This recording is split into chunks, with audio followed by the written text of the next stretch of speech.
heard 4 shots and the other heard 5 shots. But what I find interesting about the story is back when it began, that there was a group of 3 people and the 2 robbers came up and tried to just blend in, making casual conversation before they pulled out the gun and attempted the robbery. Right. So they tried to get the intended victims to lower their guard before they acted on their robbery. That's a common thing. You know, criminals will try to get you to lower your defenses, and then suddenly they erupt very quickly into committing their crime. So you really got to be on guard and be cautious of people. Don't let them get into your personal space. Exactly. Speaking of personal space, let's find out what's in your range bag.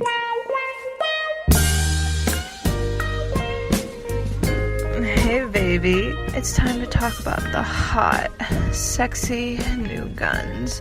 Holsters, ammo, gadgets, and gear from the firearm marketplace. So come on, baby. Let me take a peek. What's inside your range bag?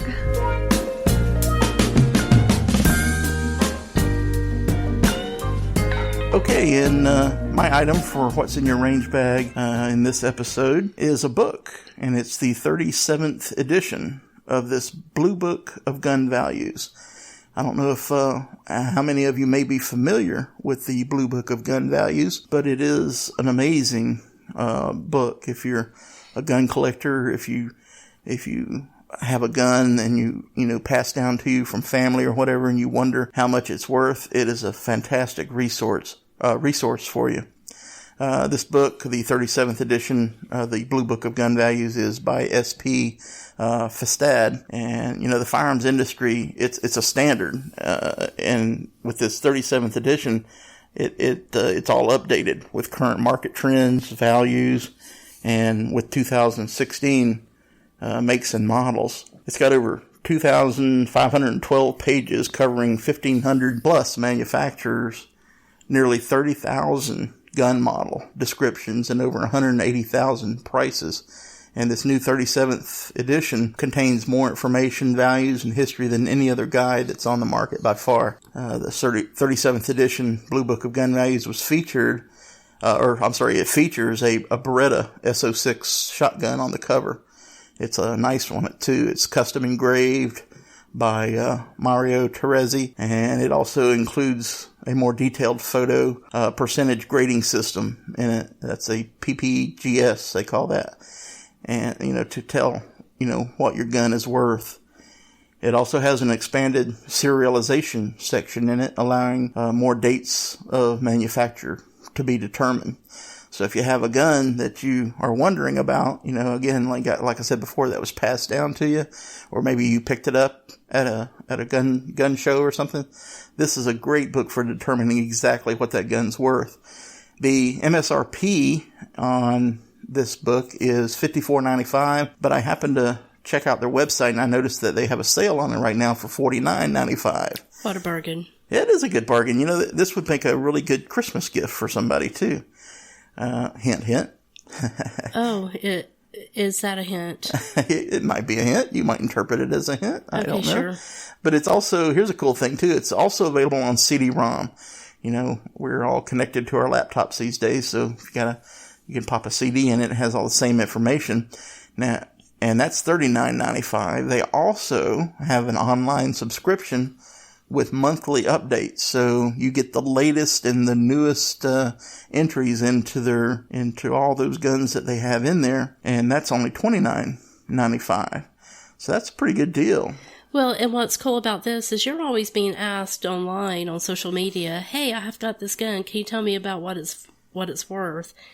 So this is a very good reference. Yeah, and I know a little bit about guns, but I certainly do not have the knowledge that's contained on 1,500 manufacturers and 30,000 gun models. So this is a really, really a good resource. Well, this week on What's in My Range Bag, I want to talk about dry fire training cards. Busy schedules prevent us from always getting to the range to get in some quality training. Oh, yeah. You can continue your training at home, believe it or not, with your firearm using a technique called dry fire. And dry fire means that you're using your firearm. You want to make sure it's unloaded. You want to double check it, then triple check it, and just to make sure again and again that it is not loaded and that there is no live ammunition in the room with you. And you can fire most centerfire guns without ammunition. The rimfire firearms, you should stay away from dry fire. But part of the advertisement says, what do these groups have in common? Militaries all over the world, including special operations, and every Tier 1 units like Marine Force Recon and SEAL Team 6. Olympic-level shooters, top shot contestants, and other competition shooters. They all use dry fire training to increase their accuracy.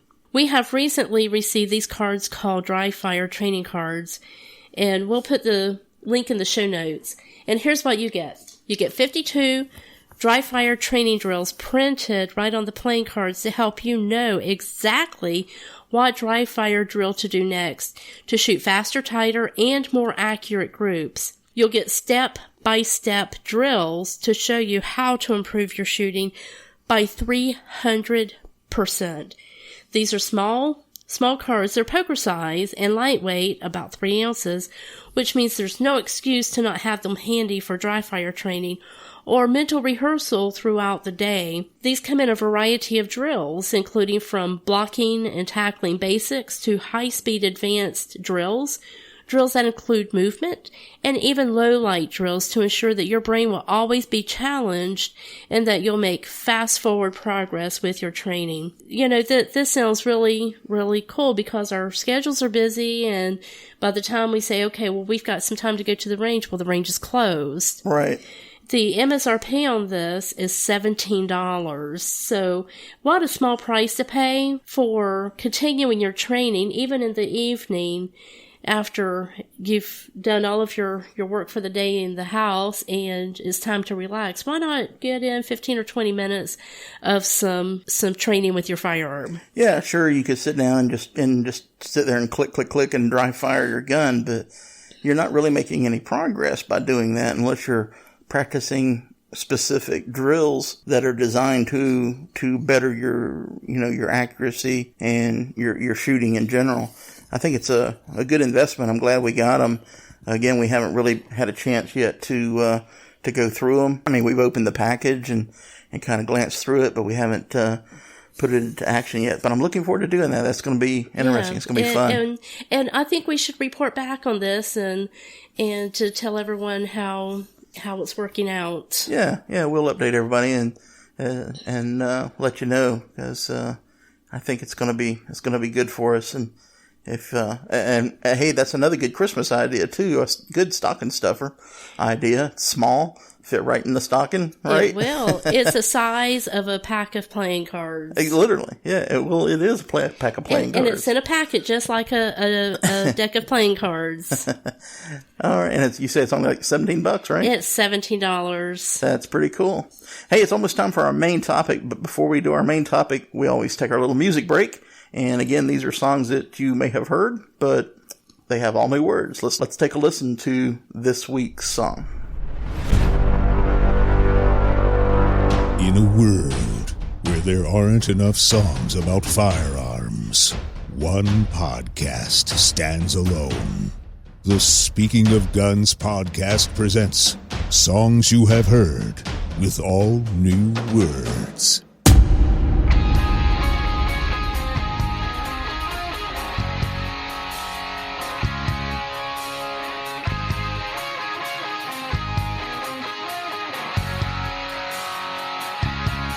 Ooh, yeah!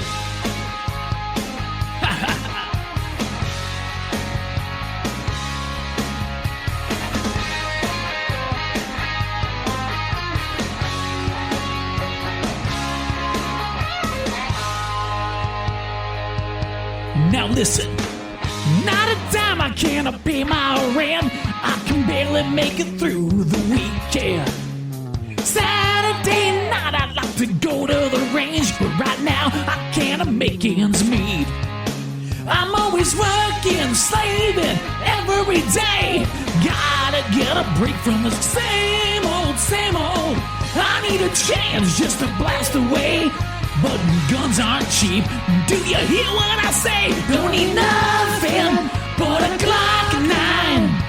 How can I resist? Ain't looking for nothing but a Glock 9, and it don't get better than this.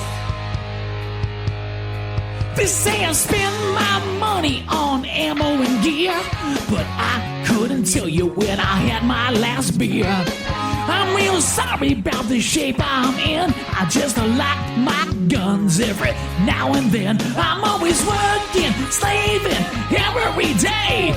Gotta get a break from the same old, same old. I need a chance just to blast away, but guns aren't cheap. Do you hear what I say? Don't need nothing but a Glock 9. How can I resist? Ain't looking for nothing but a Glock 9, and it don't get better than this. You see, I raise a toast to all of us who are spending our cash every day. If wanting a Glock 9 is such a crime, Lord, let me put it on layaway. Here's to ya.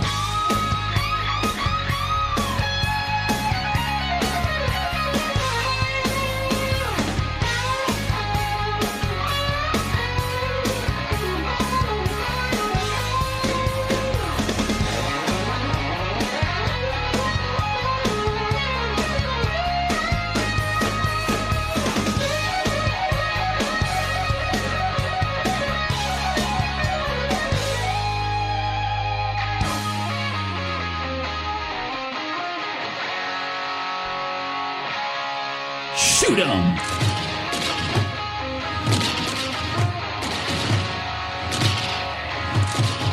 Don't need nothing but a Glock 9. How can I resist? Ain't looking for nothing but a Glock 9, and it don't get better than this. Don't need nothing but a Glock 9. How can I resist? Ain't looking for nothing but a Glock 9, and it don't get better than this. It don't get better.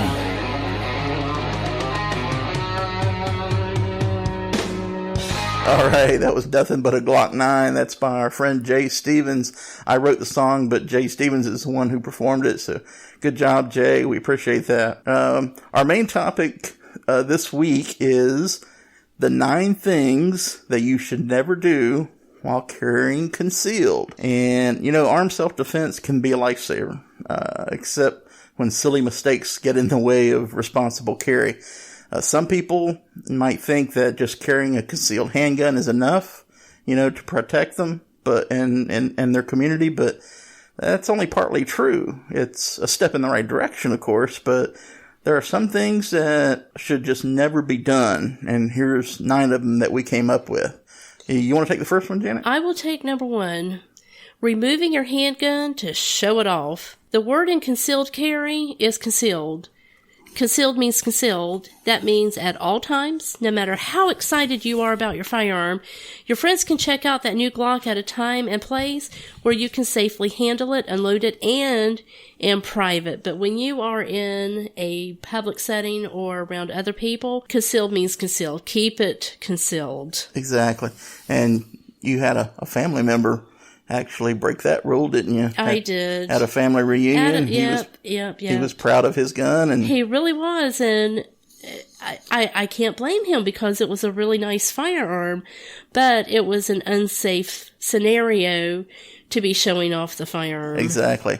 Number 2 on our list is adjusting a concealed handgun. With the correct holster, no big adjustments are really necessary. If you need to check or change the position of the gun, you're basically doing it wrong.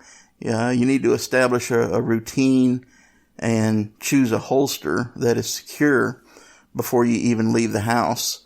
Now, I understand, you know, with new concealed carriers are more guilty of this than people who have been carrying for some time, because you're kind of self-conscious about carrying, and you think that people are looking, so you're constantly checking to adjust And you think your it's holster. like a big neon sign. Yeah, you think